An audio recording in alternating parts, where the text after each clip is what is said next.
धर्म कांड, प्रेत कल्प, तीर्थ मरण की महिमा, अंत समय में भगवान नाम की महिमा, शालग्राम शिला तथा तुलसी की सन्निधि में मरण का फल, मुक्तिदायक तथा स्वर्गदायक प्रशस्त कर्म, इष्टापूर्त कर्म तथा अन्नाथ प्रेत के संस्कार का महात्म्य। ताक्षर्य ने कहा, हे प्रभु, दान एवं तीर्थ करने वाले को स्वर्ग तथा मोक्ष की प्राप्ति होती है। अब आप इसका ज्ञान मुझे कराएं। हे स्वामिन, किस दान और तीर्थ सेवन से मनुष्य मोक्ष प्राप्त कर सकता है? किस दान एवं तीर्थ के पुण्य से प्राणी चिरकाल तक स्वर्ग में रह सकता है? क्या करने से वह स्वर्ग लोक एवं सत्य लोक से तेजोलोक में जाता है? किस पाप से मनुष्य नाना प्रकार के नरकों में डूबता रहता है? हे भक्तों को मोक्ष प्रदान करने वाले भगवान जनार्दन, आप मुझको यह भी बताने की कृपा करें कि कहाँ पर मृत्यु होने से प्राणी को स्वर्ग और मोक्ष भी प्राप्त होता है, जिससे कि पुनर्जन्म नहीं होता। श्री विष्णु ने कहा, हे गरुड़, भारतवर्ष में मानव योनि 13 जातियों में विभक्त है। यदि उसको प्राप्त करके मनुष्य अपने अंतिम जीवन का उत्सर्ग तीर्थ में करता है तो उसका पुनर्जन्म नहीं होता है। अयोध्या, मथुरा, माया, काशी, कांची, अवंतिका और द्वारका, ये 7 पुरियां मोक्ष देने वाली हैं।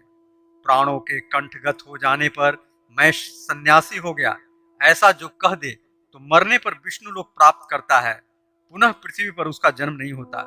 जो मनुष्य मृत्यु के समय एक बार हरि इस 2 अक्षर का उच्चारण कर लेता है, वह मानव मोक्ष प्राप्त करने के लिए कटिबद्ध हो गया है। जो मनुष्य प्रतिदिन कृष्ण कृष्ण कृष्ण यह कहकर मेरा स्मरण करता है, उसको मैं नरक से उसी प्रकार निकाल देता हूँ जिस प्रकार जल का भेदन कर कमल ऊपर निकल जाता है। जहाँ पर शालग्राम शिला है या जहाँ पर द्वारवती शिला है, किंवा जहाँ पर इन दोनों शिलाखंडों का संगम है, वहाँ प्राणी को मुक्ति निसंदेह ही प्राप्त होती है। समस्त पाप एवं दोषों का विनाश करने वाली शालग्राम शिला जहाँ विद्यमान है, वहाँ उसके सानिध्य में मृत्यु होने से जीवन को निसंदेह मोक्ष मिलता है। हे खग, तुलसी का वृक्ष लगाने, पालन करने, सींचने, ध्यान, स्पर्श और गुणगान करने से मनुष्यों के पूर्व जन्मार्जित पाप जलकर विनष्ट हो जाते हैं। राग द्वेष रूपी मल को दूर करने में समर्थ ज्ञान रूपी जलाशय के सत्य रूपी जल से युक्त मानस तीर्थ में जिस मनुष्य ने स्नान कर लिया है, वह कभी पापों से संलिप्त नहीं होता। देवता कभी काष्ठ और पत्थर की शिला में नहीं रहते, वे तो प्राणी के भाव में विराजमान रहते हैं। इसलिए सद्भाव से युक्त भक्ति का सम्यक आचरण करना चाहिए। मछुआरे प्रतिदिन प्रातःकाल जाकर नर्मदा नदी का दर्शन करते हैं, किंतु वे शिवलोक नहीं पहुंच पाते हैं, क्योंकि उनकी चित्त वृत्ति बलवान होती है। मनुष्यों के चित्त में जैसा विश्वास होता है, वैसा ही उन्हें अपने कर्मों का फल प्राप्त होता है, वैसी ही उनकी परलोक गति होती है। ब्राह्मण, गौ, स्त्री और बालक की हत्या रोकने के लिए जो निराहार व्रत के द्वारा मृत्यु प्राप्त करता है, उसे भी मुक्ति प्राप्त होती है। वह सभी बंधनों से निर्मुक्त हो जाता है। ब्राह्मणों को दान देने से मनुष्य मोक्ष को प्राप्त कर सकता है। हे गरुड़, सभी प्राणियों के लिए जैसे मोक्ष मार्ग है, वैसे ही स्वर्ग के मार्ग भी हैं।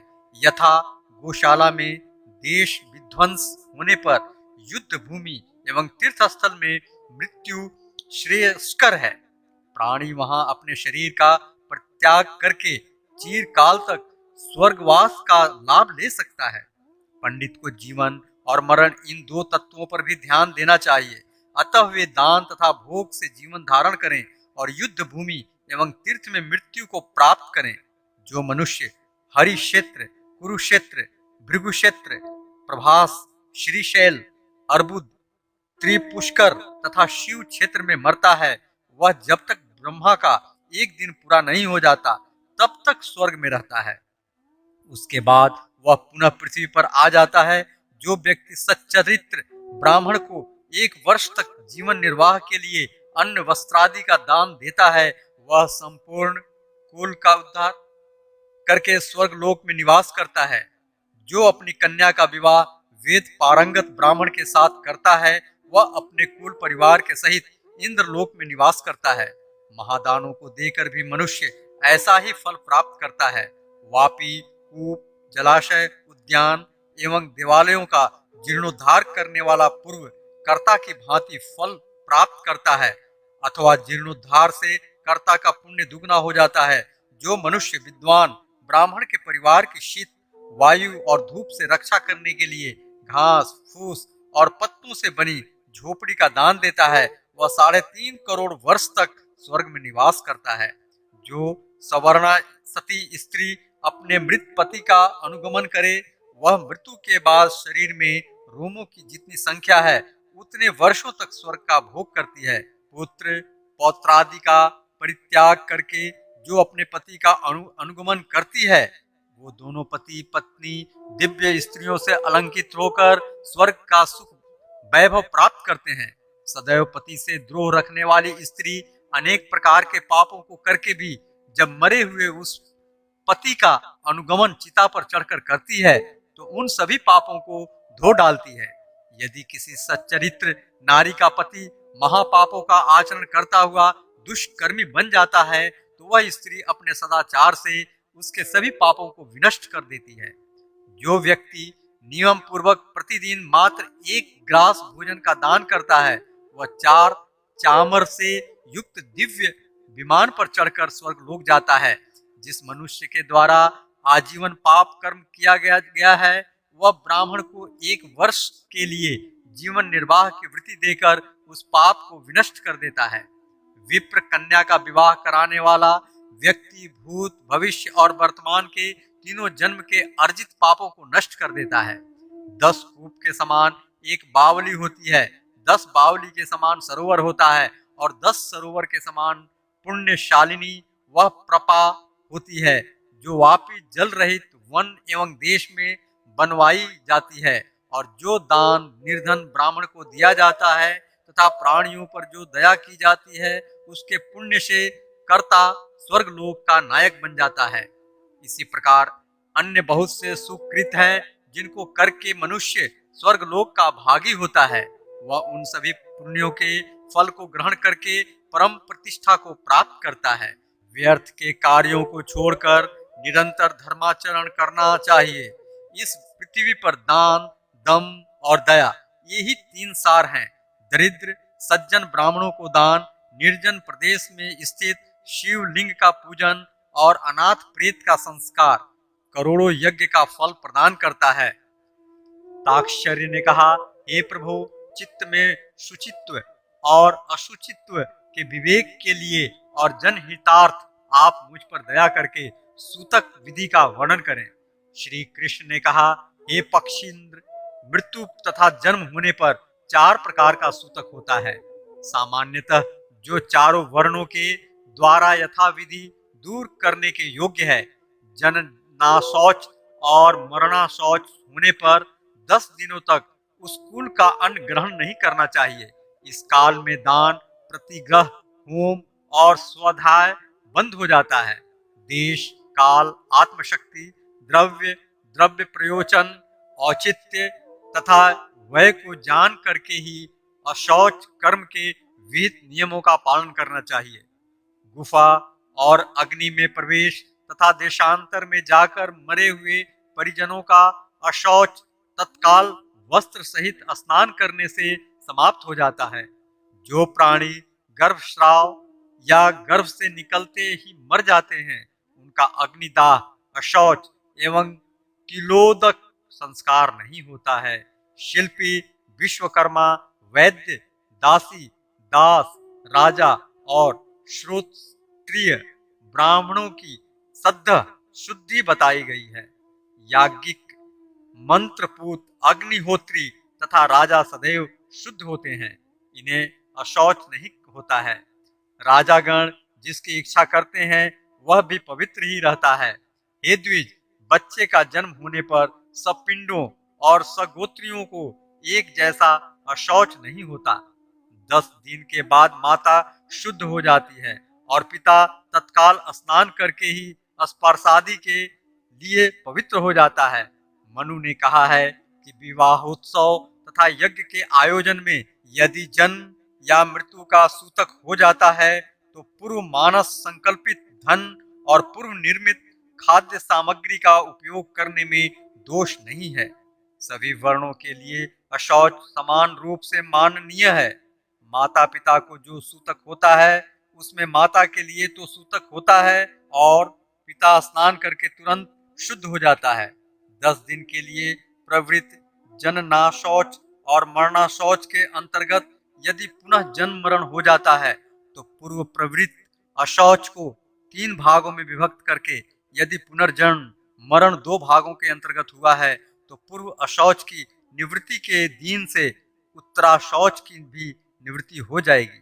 किंतु यदि पूर्व प्रवृत्त अशौच के तीसरे भाग में पुनराशौच प्रवृत्त हुआ है तो उत्तराशौच में प्रवृत्ति के समाप्ति पर ही यदि सूतक दशा के बीच पुनः किसी संगोत्री का मरण या जन्म होता है तो इस अशौच की जब तक शुद्धि नहीं होती तब तक अशौच रहता है। ऋषियों ने कहा है कि मन में दान देने की भावना उत्पन्न हो जाने पर समय जैसा भी हो दीन दुखी ब्राह्मण को विनम्रता पूर्वक दान देना चाहिए, उसमें दोष नहीं होता है। अशौच होने पर मनुष्य से पहले मिट्टी के पात्र से तिल मिश्रित जल का स्नान कर शरीर पर मिट्टी का लेप करे, तत्पश्चात स्वच्छ जल से पुनः स्नान करके शुद्ध हो। अशौच के बाद दान सभासद को देना चाहिए। सुवर्ण गौ और वृक्ष का दान ब्राह्मण को देना चाहिए। ब्राह्मण की अपेक्षा क्षत्रिय दुगुना, वैश्य तिगुना तथा शूद्र चौगुना धन ब्राह्मण को दान दे।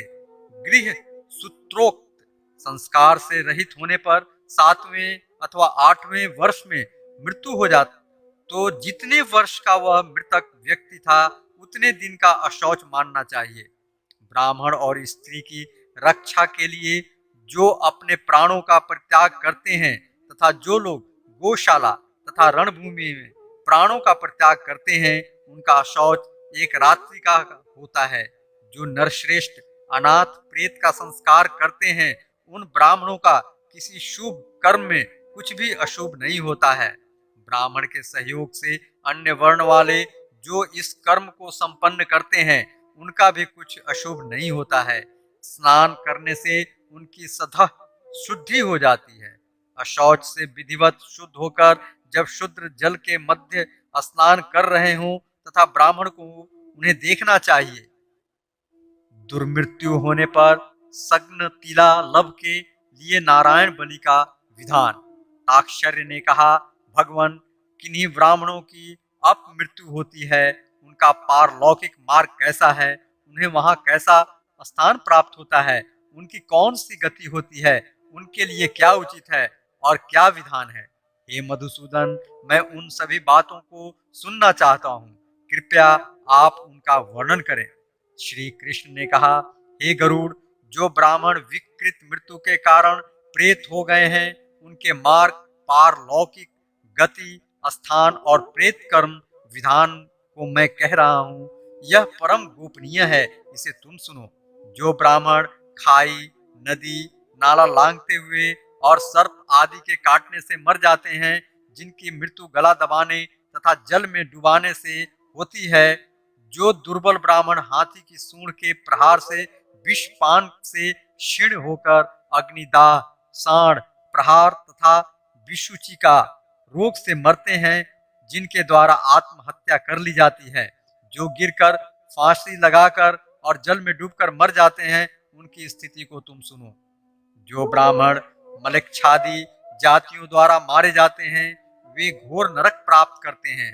जो कुत्ता, सियार आदि के स्पर्श, दाह, संस्कार रहित कीटाणुओं से परिव्याप्त, वर्णाश्रम धर्म से दूर और महारोगों से पीड़ित होकर मरते हैं, दोष सिद्ध व्यंग पूर्ण बात, पापियों के द्वारा प्रदत्त अन्न का सेवन करते हैं, चांडाल, जल, सर्प, ब्राह्मण, विद्युत, निपात, अग्नि, दंतधारी पशु तथा वृक्षादि पतन के कारण जिनकी अपमृत्यु होती है, जो रजस्वला, प्रस्वा, शुद्रा और धोबिन के सहवास से दोष युक्त हो गए हैं, वे सभी उस पाप से नरक भोग करके प्रेत योनि प्राप्त करते हैं।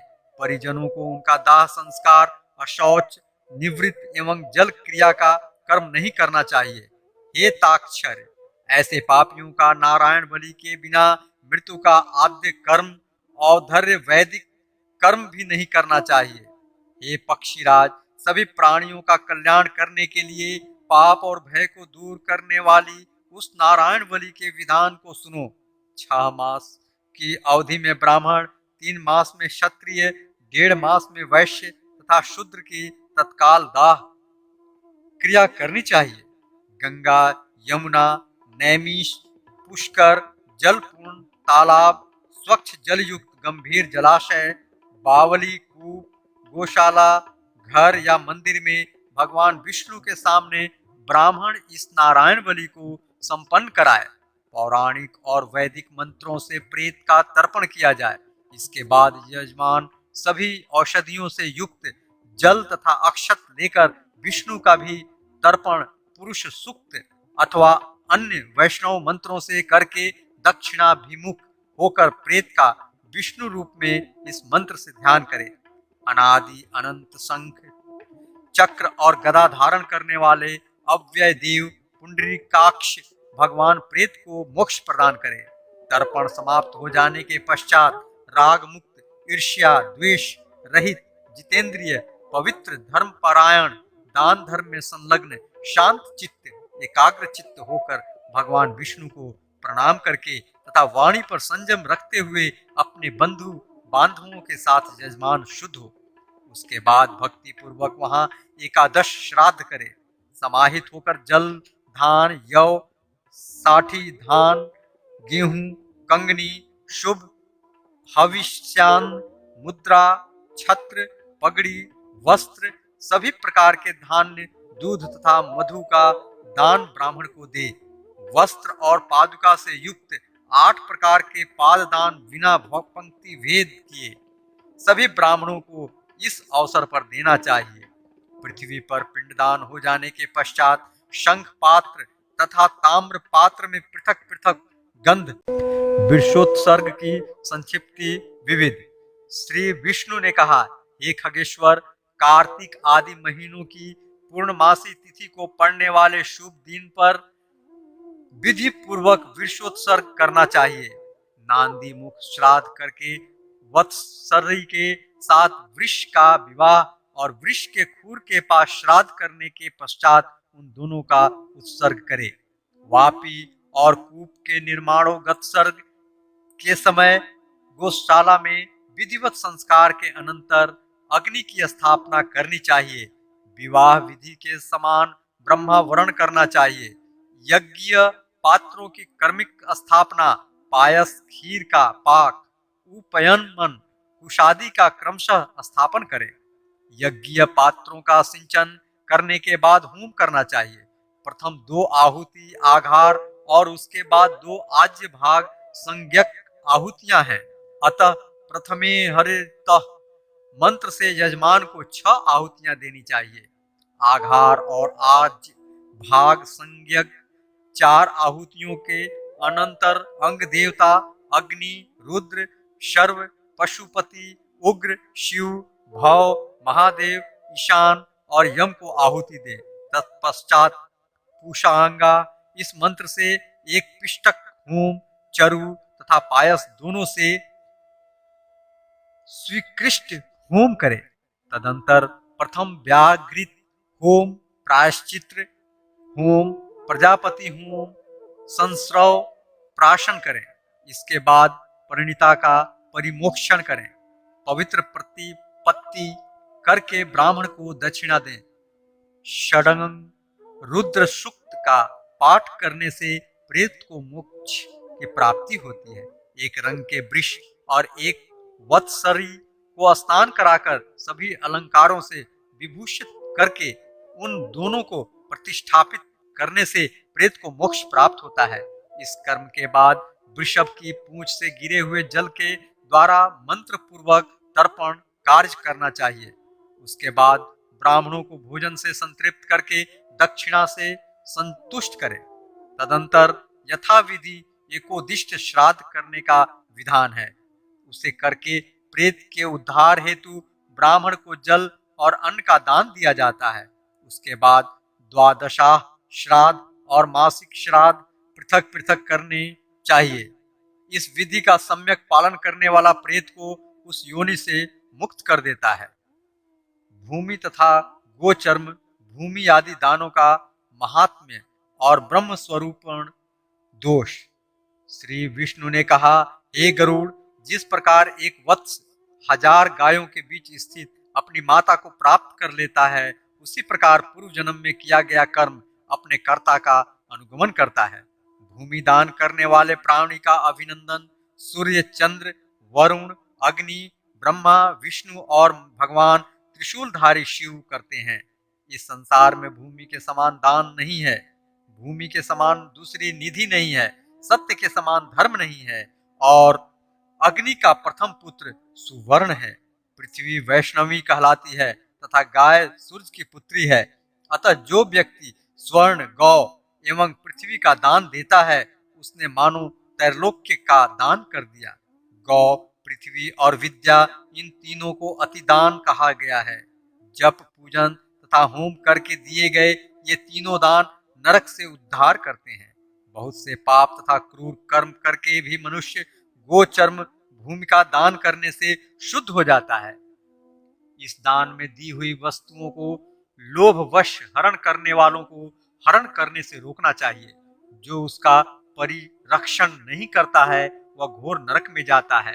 प्राण भले ही कंठ में आ जाए तो भी निषिद्ध कर्म नहीं करना चाहिए, कर्तव्य कर्म ही करना चाहिए, ऐसा धर्माचार्यों ने कहा है। किसी की आजीविका को नष्ट करने पर 1000 गौओं के वध के समान पाप लगता है तथा किसी जीव का रहित को आजीविका प्रदान करने पर लक्ष्य धेनु के दान का फल प्राप्त होता है। गो हत्यारे आदि से एक गाय को छुड़ा लेना श्रेष्ठ है, उसकी तुलना में 100 गो दान करना श्रेष्ठ नहीं है।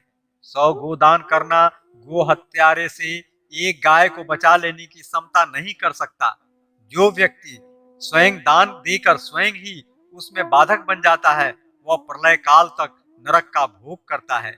जीविका रहित निर्धन ब्राह्मण की रक्षा करने पर जैसा पुण्य मनुष्य को प्राप्त होता है, वैसा पुण्य विधिवत दक्षिणा सहित अश्वमेध यज्ञ करने पर भी संभव नहीं है। दुर्बल त्रस्त ब्राह्मण की रक्षा करने में जो पुण्य है, वह वेदाध्ययन और प्रचुर दक्षिणा से युक्त यज्ञ करने पर नहीं है। बलात् अपहरण किए गए ब्राह्मणों के धन से पाले पोसे तथा समृद्ध बनाए गए वाहन और सैन्य शक्तियां युद्ध काल में वैसे ही नष्ट हो जाती हैं जैसे बालू के द्वारा बनाए गए पुल विनष्ट हो जाते हैं। जो व्यक्ति स्वयं अथवा दूसरे के द्वारा दी हुई भूमि का अपहरण करता है, वह 60,000 वर्ष तक विष्ठा में कृमि होकर जन्म लेता है। प्रेम से जो ब्राह्मण का धन खाता है, वह अपने कुल की 7 पीढ़ी को भस्म कर देता है। उसी ब्रह्म स्वरूप का उपयोग यदि चोरी करके किया जाए तो जब तक चंद्रमा और तारा गणों की स्थिति रहती है, तब तक उसकी कुल परंपरा भस्म हो जाती है। पुरुष कदाचित लोहे और पत्थर के चूर्ण को खाकर पचा सके, किंतु तीनों लोक में कौन ऐसा व्यक्ति है जो ब्राह्मण के धन को पचाने में समर्थ हो सकेगा। देव द्रव्य का विनाश करने से, ब्राह्मण के धन का हरण करने से और उसकी मर्यादा का उल्लंघन करने से प्राणियों के कुल निर्मूल हो जाते हैं। यदि ब्राह्मण विद्या से विवर्जित है तो आचार्यत्वादि के लिए वर्ण करने के संदर्भ में उसका परित्याग करना ब्राह्मणादि कर्मण नहीं है।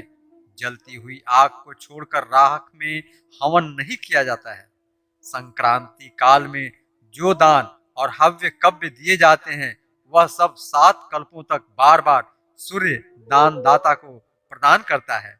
प्रतिग्रह, अध्यापन और यज्ञ करने वाले के कार्यों में विद्वान प्रतिग्रह को ही अपना अभिष्टतम कहते हैं। प्रतिग्रह से जप, होम और कर्म शुद्ध होते हैं। याजन कर्म को वेद पवित्र नहीं करते। निरंतर जप एवं होम सत्कर्म की महिमा तथा कर्म विपापक का फल। ताक्षर्य ने कहा, हे सूरश्रेष्ठ, मनुष्यों को स्वर्ग और नाना प्रकार के भोग तथा सुख एवं रूप, बल, बुद्धि एवं पराक्रम पुण्य के प्रभाव से प्राप्त होते हैं। पूर्वोक्त प्रकार के लौकिक एवं पारलौकिक भोग पुण्यवान व्यक्तियों को उनके पुण्य से ही प्राप्त होते हैं, अन्यथा नहीं। वे वेद वाक्य सर्वथा सत्य हैं। जिस प्रकार धर्म की ही विजय होती है, अधर्म की नहीं, सत्य की ही विजय होती है, असत्य की नहीं, क्षमा की ही विजय होती है, क्रोध की नहीं, विष्णु ही विजय प्राप्त करते हैं, असुर नहीं। उसी प्रकार मैंने सत्य रूप से यह जाना है कि सुकृत से ही कल्याण होता है। जिसका पुण्य जितना उत्कृष्टम है, वह मनुष्य भी उतना ही श्रेष्ठम है। जिस प्रकार पापी जन्म लेते हैं, जिस कर्म फल के अनुसार जीव जिस भोग का भागी होता है, वह जिन जिन योनियों को जिस रूप में प्राप्त करता है, जैसा उसका रूप होता है, वह सब मैं सुनना चाहता हूँ। हे देव, संक्षेप में आप सभी मेरी इस इच्छित बात को बताने की कृपा करें। श्री कृष्ण ने कहा, हे कश्यप पुत्र गरुड़, शुभाशुभ फलों के भोग के अनंतर जिन लक्षणों से युक्त होकर मनुष्य इस लोक में उत्पन्न होते हैं, उनको तुम मुझसे सुनो। हे पक्षी श्रेष्ठ, इस लोक में आत्मज्ञानियों का शासक गुरु है, दुरात्माओं का शासक राजा है, और गुप्त रूप से पाप करने वाले प्राणियों का शासक सूर्य पुत्र यम है। अपने पापों का प्रायश्चित न किए जाने पर उन्हें अनेक प्रकार के नरक प्राप्त होते हैं। वहाँ की यातनाओं से विमुक्त होकर प्राणी मृत्यलोक में जन्म लेते हैं। मानव योनि में जन्म लेकर वे अपने पूर्व पापों के जिन चिन्हों से युक्त रहते हैं, मैं उन लक्षणों को तुम्हें बताऊंगा। सभी पापी यमराज के घर पहुंचकर नाना प्रकार के कष्ट सहन करते हैं। जब उन यातनाओं से उन्हें मुक्ति प्राप्त होती है, तो उनके पापों का भावी शरीर पर चिन्हांकन होता है। उन्हीं चिन्हों से संयुक्त होकर वे पुनः इस पृथ्वी लोक में जन्म ग्रहण करते हैं। यथा असत्यवादी, हकलाकर बोलने वाले, गाय के विषय में झूठ बोलने वाला, गूंगा, ब्रह्महंता, कोढ़ी, मद्यपी, काले रंग के दांतों वाला, स्वर्ण चोर, कुत्सित एवं विकृत नखों वाला और गुरु पत्नी गामी चर्म रोगी होता है, तथा पापियों से संबंध रखने वाला निम्न योनि में जन्म लेता है। और दान न देने वाला दरिद्र, अयाज्य का यज्ञ करने वाला ब्राह्मण, ग्राम सुकर, बहुतों का यज्ञ कराने वाला गधा और आमंत्रक भोजन करने वाला कौवा होता है। बिना परीक्षण किए हुए भोजन को ग्रहण करने वाले निर्जन वन में व्याघ्र होते हैं। अन्य प्राणियों को बहुत तर्जना देने वाले पापी बिलार, कक्ष को जलाने वाला जुगनू, पात्र को विद्या न देने वाला बैल, ब्राह्मण को बासी अन्न देने वाला कुत्ता, दूसरे से ईर्ष्या और पुस्तक की चोरी करने वाला जात्यंध और जन्मांध होता है। फलों की चोरी करने से मनुष्य के संतान की मृत्यु हो जाती है, इसमें संदेह नहीं है। वह मरने के बाद बंदर की योनि में जाता है, तदंतर उसी के समान मुख प्राप्त कर पुनः मानव योनि में उत्पन्न होता है और गंडमाला के रोग से ग्रस्त हो रहता है। जो बिना दिए स्वयं खा लेता है, वह संतानहीन होता है। वस्त्र की चोरी करने वाला गो, विष देने वाला वायुभक्षी सर्प, संन्यास मार्ग का परित्याग करके पुनः अपने पूर्व आश्रम में प्रविष्ट हो जाने वाला मरुस्थल का पिशाच होता है। जलापहर्ता पापी को चातक, धान्य के अपहरणकर्ता को मूषक और युवा अवस्था को न प्राप्त हुई कन्या का संसर्ग करने वाले को सर्प की योनि प्राप्त होती है। गुरु पत्नीगामी निश्चित ही गिरगिट होता है। जो व्यक्ति जलप्रपात के स्थान को तोड़कर नष्ट करता है, वह मत्स्य होता है। न बेचने योग्य वस्तु को जो खरीदता है, वह बगुला तथा गिद्ध होता है। अयोनिक व्यक्ति भेड़िया और खरीदी जा रही वस्तु में छल करने वाला उलूक की योनि प्राप्त करता है। जो मृतक के एकादश शाह में भोजन करने वाला होता है तथा प्रतिज्ञा करके ब्राह्मणों को धन नहीं देता, वह सियार होता है। रानी के साथ संभोग करके मनुष्य दृष्टि होता है। चोरी करने वाला ग्राम सुकुर, फल विक्रेता श्याम लता होता है। विषली के साथ गमन करने वाला वृष होता है। जो पुरुष पैरों से अग्नि का स्पर्श करता है, वह बिलौटा दूसरे का मांस भक्षण करने वाला रोगी, रजस्वला स्त्री से गमन करने वाला नपुंसक, सुगंधित वस्तुओं की चोरी करने वाला दुर्गंधदायक प्राणी होता है। दूसरे का थोड़ा या बहुत जिस किसी भी प्रकार से जो कुछ भी मनुष्य अपहरण करता है, वह उस पाप से निश्चित ही तिर्यक योनि में जाता है। हे खगेंद्र, ऐसे तो पहले वाले चिन्ह हैं ही, किंतु इनके अतिरिक्त भी अन्य बहुत से चिन्ह हैं जो अपने अपने कर्मानुसार प्राणियों के शरीर में व्याप्त रहते हैं। ऐसा पापी क्रमशः नाना प्रकार के नरकों का भोग करके अवशिष्ट कर्म फल के अनुसार इन पूर्व कथित योनियों में जन्म लेता है। हे काश्यप, उसके बाद मृत्यु होने पर जब तक शुभ और अशुभ कर्म समाप्त नहीं हो जाते हैं, तब तक सभी योनियों में सैकड़ों बार उसका जन्म होता है, इसमें संदेह नहीं है।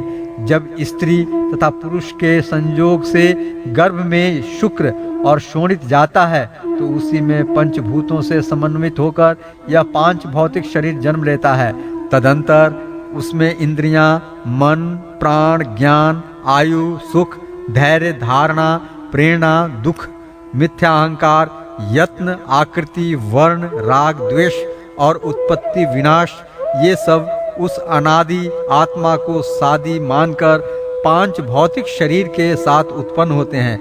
उसी समय से वह 5 भौतिक शरीर पूर्व कर्मों से आबद्ध होकर गर्भ में बढ़ने लगता है। हे ताक्षर्य, मैंने जैसा तुमसे पहले कहा है, वैसा ही जीव का लक्षण है।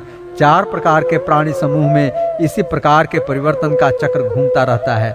उसी में शरीरधारियों का उद्भव और विनाश होता है। यथा विहित अपने धर्म का पालन करने से प्राणियों को ऊर्ध्व गति तथा अधर्म की ओर बढ़ने से अधोगति प्राप्त होती है। अतः सभी वर्णों की सद्गति अपने धर्म पर चलने से ही होती है।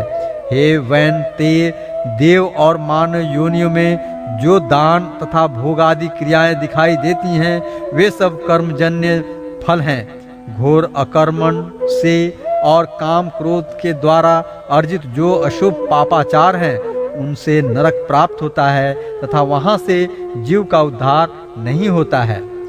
यम मार्ग में स्थित वैतरणी नदी का वर्णन। पाप कर्मों से घोर वैतरणी में निवास, वैतरणी से पार होने के लिए वैतरणी धेनु दान, भगवान विष्णु, गंगा तथा ब्राह्मण की महिमा। गरुड़ ने कहा, हे देव देवेश महाप्रभु, अब आप परम कृपा करके दान के महात्म्य और वैतरणी के प्रमाण का वर्णन करें। श्री कृष्ण ने कहा, हे ताक्षर्य, यमलोक के मार्ग में जो वैतरणी नाम की महानदी है, वह अगाध, दुस्तर और देखने मात्र से पापियों को महाभयभीत करने वाली है। वह पीप और रक्त रूपी जल से परिपूर्ण है। मांस के कीचड़ से परिव्याप्त एवं तट पर आए हुए पापियों को देखकर उन्हें नाना प्रकार से भयाक्रांत करने वाले स्वरूप को धारण कर लेती है। पात्र के मध्य में घी की भांति वैतरणी का जल तुरंत खौलने लगता है। उसका जल कीटाणुओं एवं वज्र के समान सूंड वाले जीवों से व्याप्त है। सूंस, घड़ियाल, वज्रदंत तथा अन्यान्य हिंसक एवं मांस भक्षक जलचरों से वह महानदी भरी हुई है। प्रलय के अंत में जैसे 12 सूर्य उदित होकर विनाश लीला करते हैं, वैसे ही वे वहां पर भी सदैव तपते रहते हैं, जिससे उस महाताप में वे पापी चिल्लाते हुए करुण विलाप करते हैं। उनके मुख से बार बार हा भ्रात, हा तात यही शब्द निकलता है। वे जीव उस महाभयंकर धूप में इधर उधर भागते हैं, उस दुर्गंध पूर्ण जल में डुबकी लगाते हैं और अपनी आत्मग्लानि से व्यथित होते हैं। वह महानदी 4 प्रकार के प्राणियों से भरी हुई दिखाई देती है। पृथ्वी पर जिन लोगों ने गोदान किया है, उस दान के प्रभाव से वे उसे पार कर जाते हैं। अन्यथा जिनके द्वारा यह दान नहीं हुआ है, वे उसी में डूबते रहते हैं। जो मूढ़ मेरी आचार्य, गुरु, माता पिता एवं अन्य वृद्धजनों की अवमानना करते हैं, मरने के बाद उनका वास उसी महानदी में होता है। जो मूढ़ अपनी विवाहिता, पतिव्रता, सुशीला और धर्म परायणा पत्नी का परित्याग करते हैं, उनका सदैव के लिए उसी महाघिनौनी नदी के जल में वास होता है। विश्वास में आए हुए स्वामी, मित्र, तपस्वी, स्त्री, बालक एवं वृद्ध का वध करके जो पापी उस महानदी में गिरते हैं, वे उसके बीच में जाकर करुण विलाप करते हुए अत्यंत कष्ट भोगते हैं। शांत तथा भूखे ब्राह्मण को विघ्न पहुंचाने के लिए जो उसके पास जाता है, वहाँ प्रयत्न पर्यंत कृमि उसका भक्षण करते हैं। जो ब्राह्मण को प्रतिज्ञा करके प्रतिज्ञात वस्तु नहीं देता है अथवा बुलाकर जो नहीं है ऐसा कहता है, उसका वहाँ वैतरणी में वास होता है। आग लगाने वाला, विष देने वाला, झूठी गवाही देने वाला, मद पीने वाला, यज्ञ का विध्वंस करने वाला, राजपत्नी के साथ गमन करने वाला, चुगलखोरी करने वाला, कथा में विघ्न करने वाला, स्वयं दी हुई वस्तु का अपहरण करने वाला, खेत और सेतु को तोड़ने वाला, दूसरे की पत्नी को प्रदर्शित करने वाला, रस विक्रेता तथा वृषलीपति ब्राह्मण, प्यासी गायों की बावली को तोड़ने वाला, कन्या के साथ व्यभिचार करने वाला, दान देकर पश्चाताप करने वाला, कपिला का दूध पीने वाला, शुद्ध तथा मांस भोजी ब्राह्मण, ये निरंतर उस वैतरणी नदी में वास करते हैं। कृपण, नास्तिक और शूद्र प्राणी उसमें निवास करते हैं। निरंतर असहनीय तथा क्रोध करने वाला, अपनी बात को ही प्रमाण मानने वाला, दूसरे की बात को खंडित कर देने वाला नित्य वैतरणी में निवास करता है। अहंकारी, पापी तथा अपनी झूठी प्रशंसा करने वाला, कृतघ्न, गर्भपात करने वाला वैतरणी में निवास करता है। कदाचित भाग्योदय से यदि उस नदी को पार करने की इच्छा उत्पन्न हो जाए तो तारने का उपाय सुनो। मकर और कर्क की संक्रांति का पुण्यकाल, व्यतिपात योग, दिनोदय, सूर्य चंद्रग्रहण, संक्रांति, अमावस्या अथवा अन्य पुण्यकाल के आने पर श्रेष्ठतम दान दिया जाता है। मन में दान देने की श्रद्धा जब कभी उत्पन्न हो जाए वही दान का काल है, क्योंकि संपत्ति अस्थिर है, शरीर अनित्य है और धन भी सदा रहने वाला नहीं है। मृत्यु सदा समीप है, इसलिए धर्म संग्रहण करना चाहिए। काली अथवा लाल रंग की शुभ लक्षणों वाली वैतरणी गाय को सोने की सींग, चांदी के खूर, कांस्य पात्र की दोहनी से युक्त 2 काले रंग के वस्त्रों से आच्छादित करके सप्तधान समन्वित करके ब्राह्मण को निवेदित करे। कपास से बने हुए द्रोणाचल के शिखर पर ताम्र पात्र में लौह दंड लेकर बैठी हुई स्वर्ण निर्मित यम की प्रतिमा स्थापित करे। सुदृढ़ बंधनों से बांधकर इक्षु दंडों की एक नौका तैयार करे। उसी से सूर्य से उत्पन्न गौ को संबंध कर दे। इसके बाद छत्र, पादुका, अंगूठी और वस्त्रादि से पूज्य श्रेष्ठ ब्राह्मण को संतुष्ट करके जल तथा कुश के सहित इस मंत्र का उच्चारण करते हुए वह वैतरणी गौ उसे दान में समर्पित करे। हे द्विज श्रेष्ठ, महाभयंकर वैतरणी नदी को सुनकर मैं उसको पार करने की अभिलाषा से आपको यह वैतरणी दान दे रहा हूँ। हे विप्रदेव, गौवें मेरे आगे रहें, गौवें मेरे बगल में रहें, गौवें मेरे हृदय में रहें और मैं उन गायों के बीच में रहूं। हे विष्णु रूप द्विजवरेण्य भूदेव, मेरा उद्धार करो। मैं दक्षिणा सहित वह वैतरणी गौ आपको दे रहा हूँ, आप मेरा प्रणाम स्वीकार करें। इसके बाद सबके स्वामी धर्मराज की प्रतिमा और वैतरणी नाम वाली उस गौ की प्रदक्षिणा करके ब्राह्मण को दान दें। उस समय वह ब्राह्मण को आगे कर उस वैतरणी गौ की पूंछ हाथ में लेकर यह कहे, हे गौ, उस महानदी से मुझे पार उतारने के लिए आप महाभयकारी यमराज के द्वार पर मेरी प्रतीक्षा करें। हे वैतरणी देवेश्वरी, आपको मेरा नमस्कार है। ऐसा कहकर उस गौ को ब्राह्मण के हाथ में देकर उनके पीछे पीछे उनके घर तक पहुंचाने जाए।